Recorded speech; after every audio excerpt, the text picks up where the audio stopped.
Ana Pérez Cañedo, conductora de Enfoque Noticias del Canal 11. Un fuerte aplauso.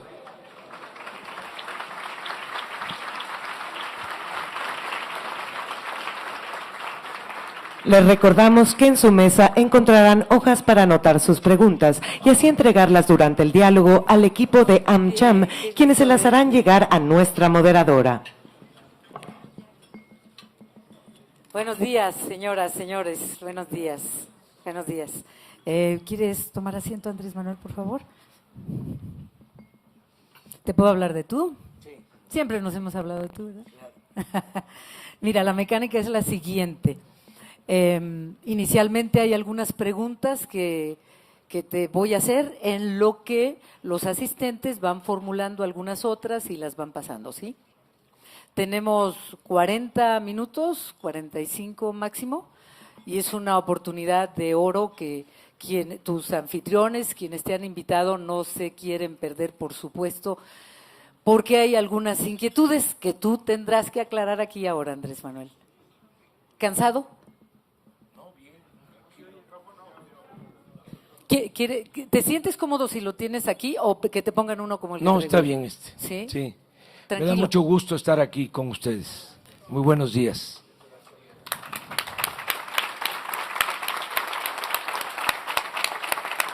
Te preguntaba si cansado porque pues las giras son intensas, son pesadas de un lado a otro.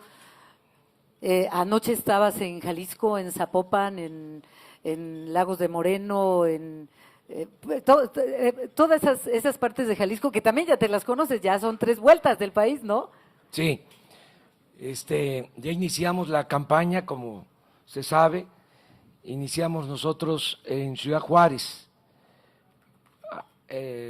hace 9 días. Y hasta ayer hicimos 18 actos. Estuvimos en Chihuahua,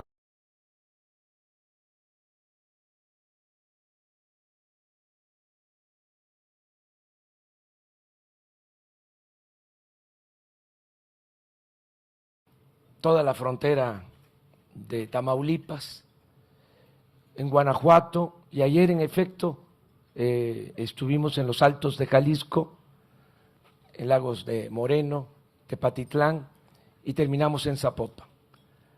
Y vamos muy bien, estamos bien y de buenas. Andrés Manuel, ¿sabes quiénes son las señoras y señores que Sí, se cómo encuentran? no. Lo que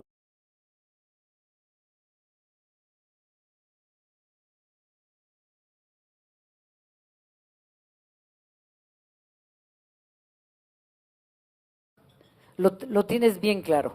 Sí, ya he estado en reuniones como esta en 2 ocasiones. Esta es la tercera, y la tercera es la vencida. La vencida.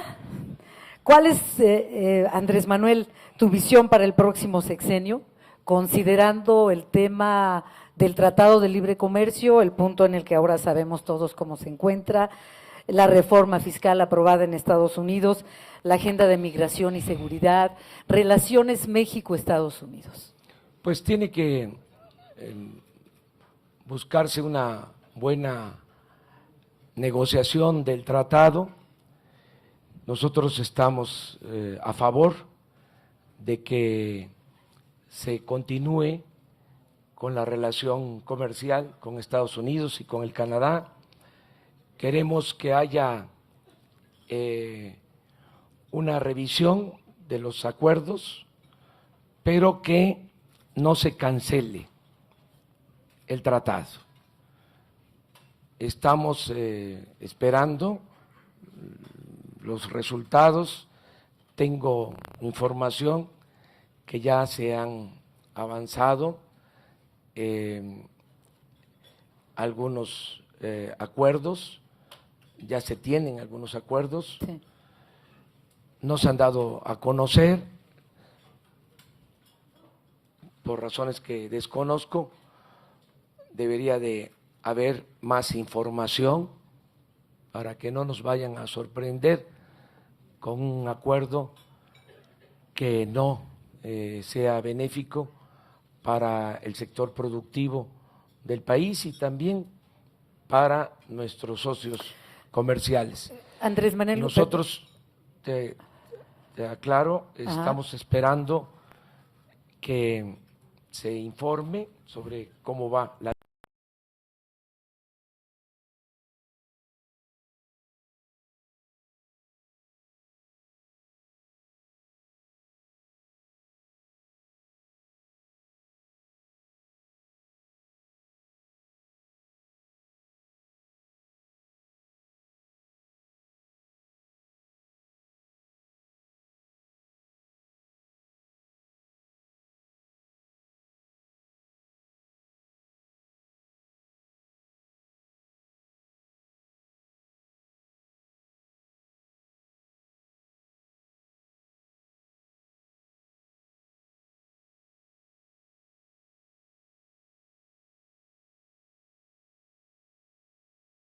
en nuestro país, que no se cierre la economía estadounidense, que también se contemple en el tratado comercial lo relacionado con el asunto migratorio y con los salarios de los trabajadores.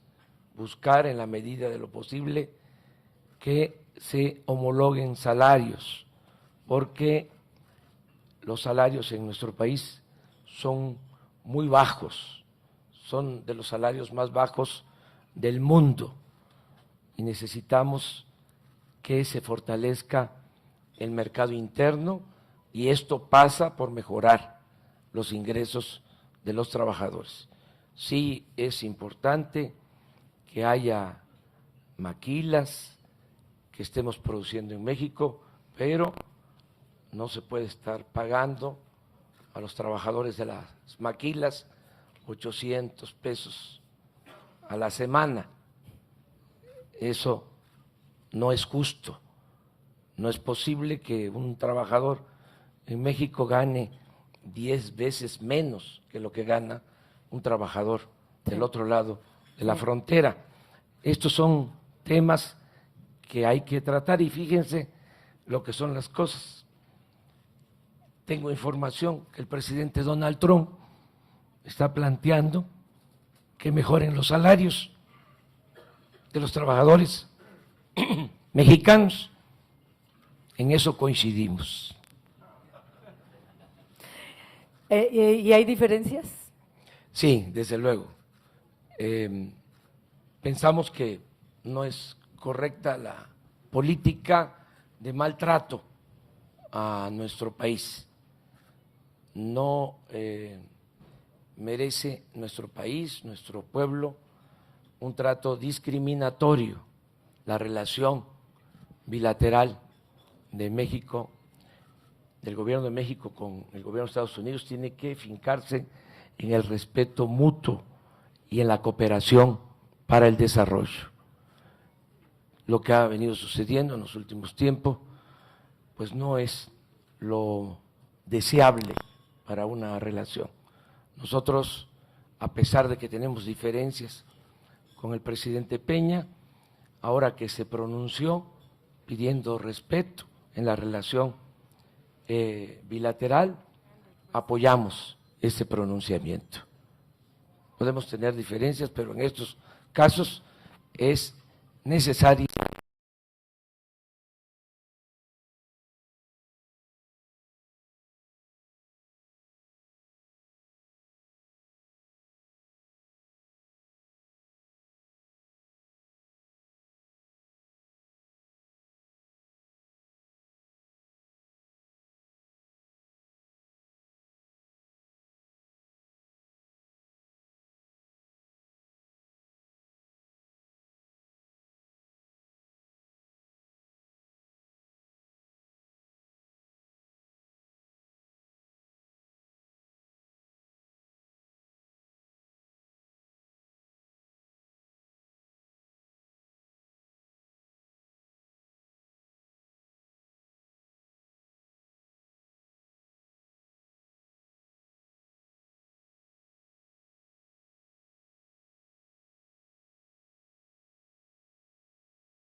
lo relacionado con el desarrollo de México, piensan que basta con mantener equilibrios macroeconómicos y que el mercado por sí mismo va a lograr lo demás.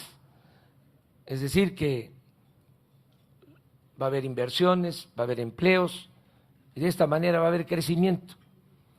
Nosotros sostenemos que hace falta que el Estado promueva el desarrollo. ¿Cómo? Buscando que haya inversión conjunta entre el sector público y el sector privado, incluso con la participación también del sector social. ¿La hay o no la hay en México? No la hay. ¿Y lo que hay en la actualidad qué es entonces? Pues poca promoción al desarrollo y por lo mismo poco crecimiento. No hay que olvidar que llevamos 30 años reales, no ha habido crecimiento de la economía, de esto se habla muy poco. Hemos crecido a tasas del 2% anual en los últimos 30 años, pero si descontamos el aumento en la población, el resultado es cero crecimiento económico. México es de los países con menos crecimiento económico en el mundo y no ha sido así siempre. Nosotros, cuando nos preguntan cuál va a ser el modelo económico que vamos a adoptar, cuál va a ser la política económica que se va a llevar a cabo, yo hago referencia a lo que fue el modelo llamado de desarrollo estabilizador. Durante mucho tiempo, en los años 60, 70, México aplicó una política económica que le permitió crecer a tasas del 7% anual.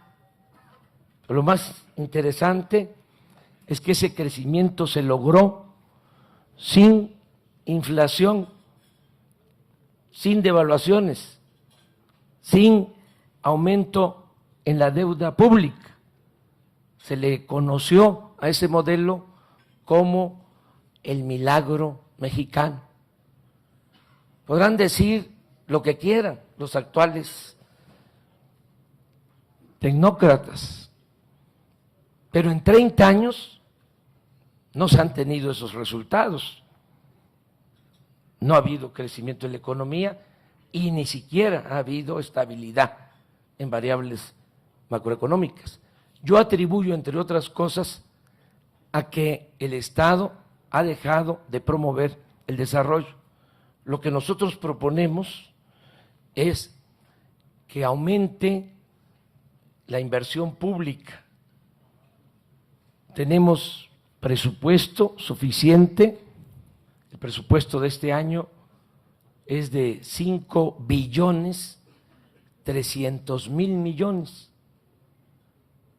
pero la mayor parte de ese presupuesto es gasto corriente, es pago de servicio de deuda, transferencias a estados y municipios y mucho gasto corriente. Solo el 8% del presupuesto total es inversión pública. ¿Qué es lo que estamos proponiendo? Reducir los gastos del gobierno para tener más inversión pública, utilizar esa inversión pública como capital semilla y convocar a la inversión privada para financiar el desarrollo. Proyectos productivos en todo el país. Andrés Manuel, cuando hablas de reducir los gastos del gobierno, ¿a qué te refieres concretamente?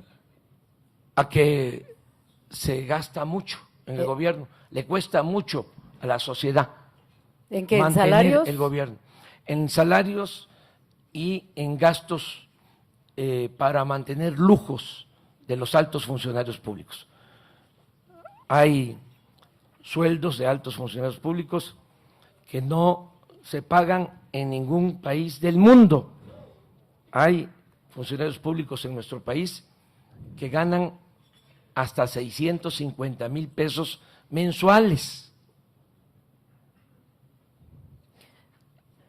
Ministros de la Corte, diputados, senadores, los altos funcionarios públicos ganan mucho. Como es un régimen caracterizado por la corrupción, para que los funcionarios públicos estén al servicio de lo que yo llamo, nada más que lo repito aquí porque es off the record, aquí no nos escuchan, yo llamo la mafia del poder, pero ya no voy a hablar así. ¿Cómo vas a hablar Estamos ahora, Andrés Manuel? Pues los que se creen amos y señores de México, los que se dedican a saquear, a robar. Pero cuando dices ya Políticos no voy a hablar así. corruptos o traficantes de influencia. Andrés Pero Manuel, no puedo llamarles ya mafia de poder. Bueno, como ellos necesitan tener a su disposición al gobierno, pues tienen funcionarios a modo. Y para que un funcionario esté al servicio de los que se dedican a saquear, a robar, pues tienen que estar bien remunerados, bien pagados. Por eso esos sueldos tan elevados. Pero no solo son esos sueldos, son gastos, por ejemplo, para atención médica a esos altos funcionarios públicos. Este año se destinan 6,000 millones de pesos al pago de servicios médicos privados para altos funcionarios. Se hacen hasta cirugía plástica, hasta se estiran a costillas del erario. Todo eso se tiene que terminar. Vamos a hacer un gobierno austero. Vamos a que se termine el lujo en el gobierno. No sé si ustedes han visitado las oficinas, creo que sí, de los altos funcionarios públicos. Son muchos metros cuadrados de oficina. Una oficina de un funcionario puede ser esto. Entra uno y hasta el fondo está el escritorio. En otros países, las oficinas de los altos funcionarios públicos son cubículos. Nosotros gastamos mucho en este tipo de extravagancias. Tenemos, por ejemplo, un avión presidencial que no lo tiene ni el presidente Donald Trump. dime una cosa, Andrés Manuel, ¿tú volarías entonces al vender ese avión si llegas a la presidencia en aerolíneas comerciales? Sí. ¿Te pasarías 3, 4 horas esperando a que salga No, es tu que avión? no es ese el problema. No, es que así es. No. A ver, ¿cómo no, entonces? Pues yo viajo de esa manera. Sí, y pero recorro estás en campaña, no todo es lo el mismo. país. Imagínate que vas a Nueva York, a la Organización de las Naciones Unidas, y no llegas porque el avión se retrasó 3 horas, o 4, Pues no llegué, y a veces 5. no llegué. No, Andrés Manuel. No. Pero en el caso de llegar a la presidencia, eres el representante de los mexicanos. No puede ser que el presidente no llegue a la Organización de las Naciones Unidas. Es pura fantochería ¿El qué? el utilizar los aviones, los helicópteros. Es por seguridad también, no, Andrés no, Manuel. no. Sí, gracias. Para nada. ¿Sabes que el avión que compró Calderón para Peña costó 7,500 millones de pesos? Pues yo no voy a subir ese avión, no voy a ofender al pueblo de México. Imagínense un avión para 280 pasajeros, que en efecto no lo tiene ningún presidente, ningún primer ministro, ningún jefe de Estado en el mundo. Solo para guardar el avión tuvieron que ampliar el hangar costó 1,000 millones de pesos. Claro que no costó eso. Eso fue lo que cobraron. Porque caro, eso cuando mucho debió costar 500 millones. Más que no hubo licitación, fue asignación directa. Nada más en el hangar. Miren, hay estados del país en donde el gobierno federal no ha invertido 1,000 millones de pesos.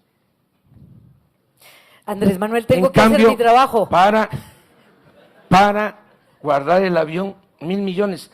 Tienen 54 jets privados, tienen 118 helicópteros.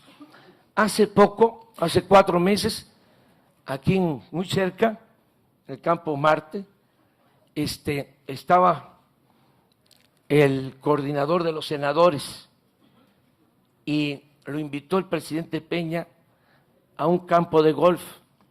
Y el coordinador de los senadores se trasladó en un helicóptero, en un Puma, al campo de golf. Eso no puede seguir sucediendo en nuestro país. Tiene que haber austeridad republicana y vamos a poner el ejemplo. Bien, ahora déjame hacer mi trabajo. Te tengo que hacer muchas preguntas, Andrés Manuel, ¿y sabes cuánto? Nos quedan 20 minutos. ¿Me prometes que vas a ser breve y conciso? Sí. Yo no hablo de corrido, ofrezco disculpas. Ya lo sabemos, pero ¿cómo te explico? Hay muchas inquietudes, muchas. Y esta es una oportunidad bien importante para todos, para ellos, para ti, para que queden las cosas bien claras. Y sobre todo, pues hay muchas inquietudes. ¿No están quedando claras? Yo creo que sí. Sí, ¿no están quedando claras? Más claras. ¿De verdad alguien quiere mayor precisión? Más claras. Sí, más claras. Lo que necesitamos es agilidad. A ver, pero ya te dije, no hablo de corrido, o sea, Bueno, poco a poco. Permíteme poco a hacerte poquito, muchas despacito. preguntas. Es que si no, no nos va a alcanzar el tiempo porque hay otros candidatos. Pues yo termino mi tiempo, no más. Sí, por eso vamos a apresurar un poco esto. En materia de seguridad y fortalecimiento del Estado de Derecho, ¿cómo propone combatir la corrupción y la impunidad? Aquí hay algo muy importante en lo que han insistido y ya he visto en las preguntas. Hay una gran inquietud por la certeza jurídica a la inversión, cómo garantizar la seguridad, combatir la corrupción, la informalidad. Aquí hay gente que invierte su dinero y pues que obviamente la idea de que la informalidad rebase con las inversiones no es algo que inspire confianza y certeza. ¿Cómo? Los cómo de esto, por favor, Andrés Sí, Manuel. miren, más allá de que estamos en procesos electorales, que hay campaña, yo quiero recordarles que goberné esta ciudad y que mantuve una muy buena relación con inversionistas nacionales y extranjeros y no hubo ningún problema y llegó la inversión extranjera como nunca a la ciudad y les pido que revisen los datos que hay sobre mi gestión al respecto. Nosotros vamos a ser respetuosos de la legalidad. Queremos, y por eso luchamos, que haya un auténtico Estado de Derecho en el país, que no hay Estado de Derecho. Lo que hay es un Estado de chueco, de cohecho. Entonces queremos que se respeten las leyes, que se respete la Constitución, que al margen de la ley nada y por encima de la ley nadie. De modo que no debe ser motivo de inquietud el que se esté buscando un cambio en el país, porque va a ser para bien de todos y desde luego va a ser para bien del sector empresarial. No estamos nosotros en contra de los empresarios, de los comerciantes. Nosotros estamos en contra de la corrupción, de la riqueza malavida, porque ese es el cáncer que está destruyendo a nuestro país. Ese es el principal problema de México. De modo que van a haber garantías para la inversión, no se va a cometer ninguna arbitrariedad. Vamos a actuar siempre a partir del marco legal vigente. Les diría que ni siquiera, como es costumbre, vamos a iniciar el gobierno con reformas legales, porque el problema de México no son las leyes están bien hechas, no hay ninguna ley que diga que está permitido robar. El problema de nuestro país tiene que ver, repito, insisto, con la corrupción. No vamos nosotros a iniciar con reformas, muy pocas reformas. ¿Cómo cuáles? Por ejemplo, vamos a terminar con fueros y privilegios y vamos a reformar el artículo 108 de la Constitución para que el presidente en funciones pueda ser juzgado por corrupción. Porque en nuestro país no se puede juzgar al presidente en funciones por corrupción. En otros países están en la cárcel presidentes. En nuestro país está legalizada la corrupción para los niveles más altos de la administración pública, es decir, para proteger, para dar impunidad al presidente de la República. Entonces vamos a gobernar con el ejemplo, vamos a terminar con todos esos fueros, con todos esos privilegios, para que de esa manera haya un auténtico Estado de Derecho. ¿Cómo justifica la inclusión de Napoleón Gómez Urrutia y Néstora Salgado, acusada de secuestro en las listas de candidatos plurinominales de Morena al Senado? Estamos buscando la reconciliación en el país y nos estamos uniendo. Están participando en nuestro movimiento de todas las clases sociales, de todos los sectores económicos, les diría de todos los partidos, porque están participando militantes del PRI, del PAN, del PRD, del Movimiento Ciudadano, desde luego de Morena, de todos los partidos. Es un movimiento amplio, plural, incluyente, de todas las religiones, libres pensadores. Estamos buscando la unidad nacional y lo estamos logrando, porque la alianza que hemos construido está integrada por 3 partidos, Morena, el Partido Encuentro Social y el PT. Los 3 partidos, cuando mucho, tenemos 4 millones de militantes. Y según las encuestas, si ahora fuesen las elecciones, obtendríamos 30 millones de votos. ¿De dónde salen? Los 26 millones de votos, que no son de militantes de los partidos de nuestra coalición o de nuestra alianza. Pues son ciudadanos de otros partidos, de todas las clases sociales, ciudadanos sin partido, y estamos convocando a todos a participar y vamos a privilegiar siempre el diálogo.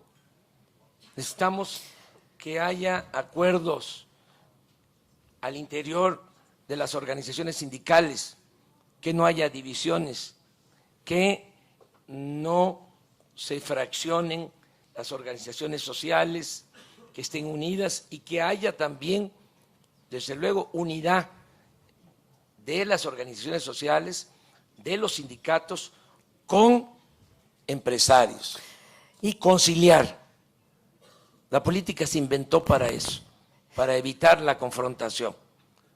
Se inventó para lograr resolver las diferencias mediante el diálogo. Y eso es lo que vamos a hacer. Conciliar por qué con Napoleón Gómez Urrutia, conciliar por qué con Nestora Salgado. Porque ellos han sido excluidos, fueron perseguidos. En el caso de Nestora, 2 años, 8 meses en la cárcel. Yo no creo que todos los dirigentes sociales que van a la cárcel sean culpables. Los héroes de nuestra patria, casi todos, fueron a la cárcel y son los padres de nuestra patria. Pero Fue eran a la circunstancias cárcel diferentes, Andrés Hidalgo, Manuel. fue a la cárcel Juárez, fue a la cárcel Madero. Entonces, no puede ¿Alguien quiere preguntar algo actuar, sobre esto? no puede descalificarse a nadie. Tenemos que ser respetuosos. No me gusta la palabra tolerante. Creo que todos tenemos que respetarnos.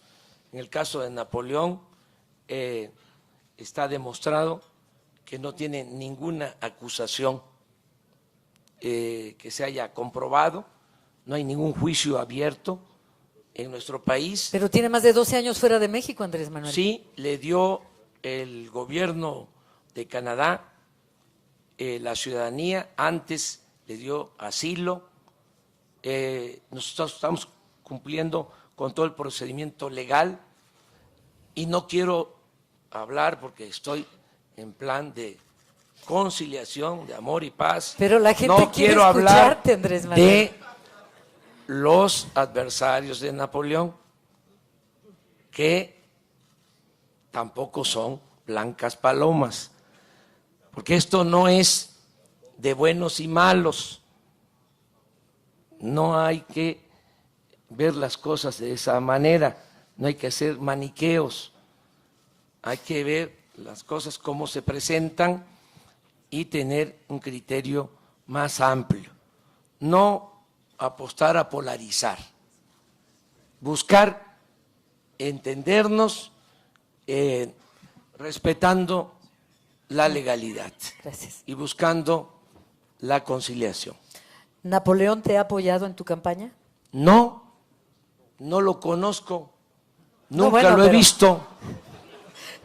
¿Y por qué sin conocerlo Habla- lo tienes como senador? Porque fue víctima, según nuestro punto de vista y respeto a quienes opinan distintos, fue víctima de persecución y en este país se tienen que garantizar las libertades, se tiene que garantizar el derecho a disentir. Todos tenemos derecho a participar y no se debe de utilizar el aparato del Estado para perseguir a nadie. Andrés Manuel, más preguntas. Y esta, pues, es una clásica que no podía faltar. ¿Qué certeza le puede dar en su gobierno a una compañía extranjera que lícitamente invirtió su dinero para el proyecto del nuevo aeropuerto internacional de la Ciudad de México, que ahora pretende cancelar? Que van a tener garantizados sus bonos, que no van a padecer porque va a existir siempre el aval del gobierno federal. Yo quiero nada más que se entienda que no por mantener la certidumbre en lo financiero, en las inversiones, vamos todos a convertirnos en cómplices de la corrupción. Lo que estamos planteando en el caso del aeropuerto es que haya transparencia, que se conozca todo lo relacionado con los contratos. Es una inversión de más de 300,000 millones de pesos. ¿Y por qué cambiarlo de lugar? ¿Por qué insistes en Santa Porque- Lucía? ¿Por qué no hay donde ya se le ha invertido tanto? No se ha invertido tanto, se ha comprometido dinero y se sigue comprometiendo a futuro. Les explico. Decidieron hacer el aeropuerto en el lago de Texcoco. Es el lugar más inapropiado. Se puede hacer un aeropuerto en medio del Océano Pacífico o del Atlántico, además que cuesta mucho. Pues es lo que decidieron aquí, hacer el aeropuerto en el lago de Texcoco, donde no hay tierra firme. Pero hay si alguna cimientos. vez a 50 metros de profundidad. Entonces hay que rellenar. Están acabando con todos los cerros de la región, solo para rellenar. Y hay un problema serio de hundimientos. Hay estudios del Instituto de Ingeniería de la UNAM que así lo demuestran. Hay hundimientos hasta de 1 metro por año en esa zona. Si ustedes van a Texcoco, que sería muy bueno que visitaran Texcoco, es un pueblo con mucha tradición histórica, cultural, en el camino van a encontrar que la carretera está completamente hundida, constantemente se está hundiendo. Es la zona menos apropiada. Y cuando se termine ese aeropuerto, estamos hablando del 2024, según el proyecto, se tendrían que cerrar 2 aeropuertos por interferencia aérea. Se tendría que cerrar el actual aeropuerto. Acabo de hablar de que en ese aeropuerto ampliaron el hangar presidencial y costó 1,000 millones. En ese aeropuerto hace 8 años se hizo la Terminal 2, costó 10,000 millones. Todo eso, toda esa inversión se iría a la basura y se tendría también que cerrar el aeropuerto militar de Santa Lucía. Esto resulta pues un absurdo. ¿Cómo hacer 2 pistas y vamos a cerrar 2 aeropuertos con 3 pistas? ¿Qué es lo que nosotros proponemos? En el aeropuerto militar de Santa Lucía hay 3,000 hectáreas. Eso no lo sabe la mayoría de los ciudadanos.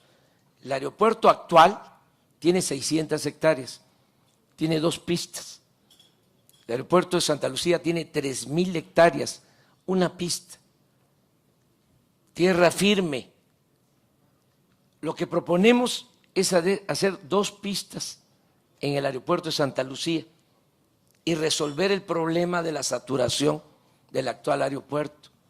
No nos costarían 300,000 millones, cuando mucho 50,000 millones de pesos, con su terminal, conectando el actual aeropuerto con Santa Lucía. Son 38 kilómetros, con una vía confinada.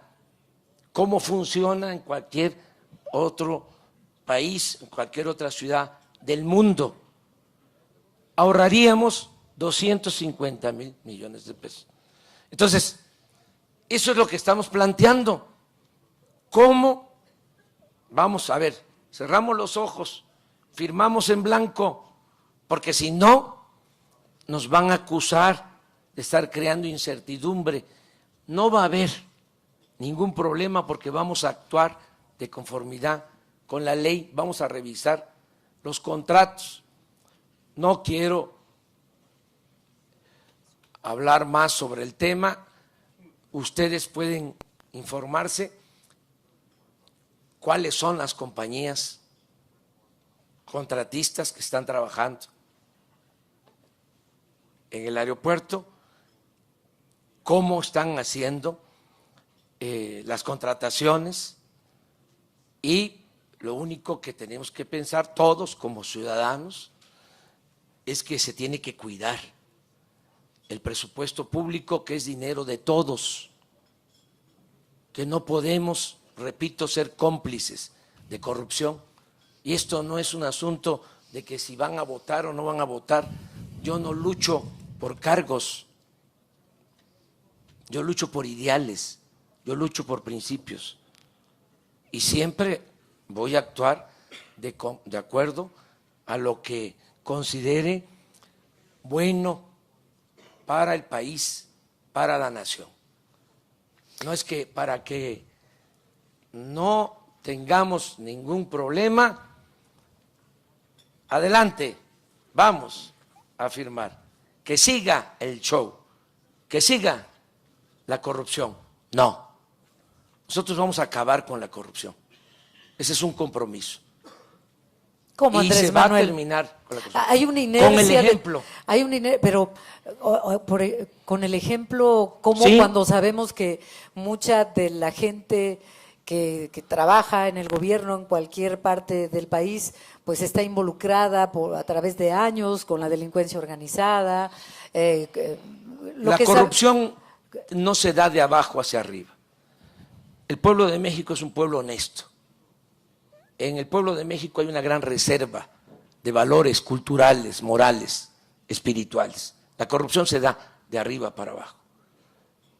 Si el presidente es corrupto, los gobernadores van a ser corruptos, los presidentes municipales también. Si se da el buen ejemplo arriba, va a haber orden, va a haber honestidad. Una vez le preguntaron a una alta autoridad que sí qué opinaba de la corrupción y contestó que la corrupción era parte de la cultura del pueblo de México. Y en abono a esa persona, así piensan otros, nada más que no lo dicen. Este lo soltó porque es muy franco. ¿Quién era este Andrés Manuel? El formalmente más importante de México, el que detenta el poder en el país. Bueno, pero se puede acabar con la corrupción. Y también, porque abundan los cuestionamientos acerca de los cómo. El principal cómo es que el presidente sea honesto. De eso depende, de que haya la voluntad para no permitir la corrupción. Nosotros vamos a acabar con la corrupción. Si me dicen, a ver, usted no habla de corrido, pero dígalo así, rápido, ¿cuál es el plan que tienen? ¿Qué ofrecen? ¿Qué es lo que van a hacer? Acabar con la corrupción. Ese es el plan. Y lo vamos a lograr. Y les invito a eso, a que hagamos ese acuerdo entre todos, gobierno y ciudadanos, sociedad y gobierno, todos, a poner por delante la honestidad como forma de vida y como forma de gobierno. Ahí está la clave para lograr el renacimiento del país. Está demostrado que en los países donde no hay corrupción, no hay pobreza, no hay inseguridad, no hay violencia. Suecia, Dinamarca, Noruega, Finlandia, Nueva Zelanda, no tienen corrupción y no hay pobreza y no hay inseguridad. En esos países donde no hay corrupción, la clase mayoritaria es la clase media. Nuestro país, desgraciadamente, por la corrupción, la clase mayoritaria es la clase pobre. Pero Nosotros tampoco tenemos que acabar con ese cáncer que es la corrupción. Y si acabamos con la corrupción, no vamos a requerir de aumentar impuestos. el narcotráfico. Tiene que ver mucho también con la corrupción. ¿Por eso? Porque Esos se países venden que las mencionaste plazas, no tienen narcotráfico. se venden las plazas por los políticos corruptos. No hay frontera entre delincuencia y autoridad por la corrupción. Tenemos que tener un verdadero Estado de Derecho, acabar con la corrupción, que es, repito, insisto, el principal problema del país. No le anden buscando por otro lado y no estén pensando que la corrupción es únicamente la mordida. El problema principal son las tarascadas. Aquí me llevaría toda la mañana hablándoles de negocios que se hacen al amparo del poder público, de políticos y traficantes de influencia. Les puedo hasta probar que los negocios más jugosos del mundo, los más lucrativos, se hacen en México, se han hecho recientemente en el país, con utilidades, con cantidades sorprendentes. Bueno, ¿qué no fue un escándalo lo de Odebrecht? Están presidentes en la cárcel. En nuestro país no hay nadie en la cárcel y está probado que funcionarios del más alto nivel recibieron sobornos. Ese es el problema de México: corrupción e impunidad. Y solo hay dos opciones, dos alternativas. Se los digo con toda sinceridad. Más de lo mismo, ya saben, hay 3 candidatos que representan más de lo mismo. ¿Quieren un cambio? Que se acabe con la corrupción, que se acabe con la impunidad, que haya Estado de Derecho, que haya justicia, que actuemos con humanismo. Existe otra opción, que es la que representamos nosotros. Ahí se los dejo de tarea. Muchas gracias, de todo corazón. Gracias. Agradecemos a nuestros invitados por compartir sus reflexiones y les pedimos permanecer en el estrado para recibir un reconocimiento. Que no te vayas, Andrés Manuel. Ay, hola.